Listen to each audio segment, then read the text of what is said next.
Robotic kidney transplant సంబంధించి కానీ ఈ రోబోటిక్ మీరు చేసే ఆపరేషన్ కానీ, so what are the big unbeatable advantages with robotics? Let us talk about the negative side of robotics before we go to the positive side. Okay. I'll tell you why. ఎందుకంటున్నానంటే these machines are costly, these instruments are costly, so there is a cost involved in that. So కొంచెం cost పెరుగుతుంది normal laparoscopy surgeries కానివ్వండి లేదా open surgeries కన్నా. ఒక టైంలో 20 years back నేను కూడా I was not believing that the society will absorb this cost.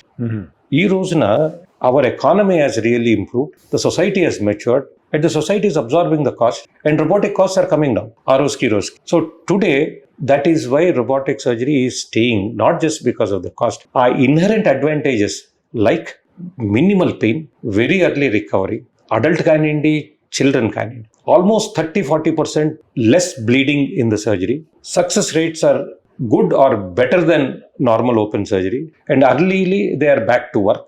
Even చిన్నపిల్లలు కూడా పెయిన్ లేకుండా తొందరగా రికవర్ అయితే బ్యాక్ టు వర్క్ ఎక్కడ ఉంది అంటే parents are back to work. పిల్లడు శుభ్రంగా ఆడుకుంటూ తిరుగుతూ ఉంటే they are back to work. వాటి చుట్టూ కూర్చొని అయ్యో పాపం ఏమవుతుందనే ఇష్యూ ఉండదు.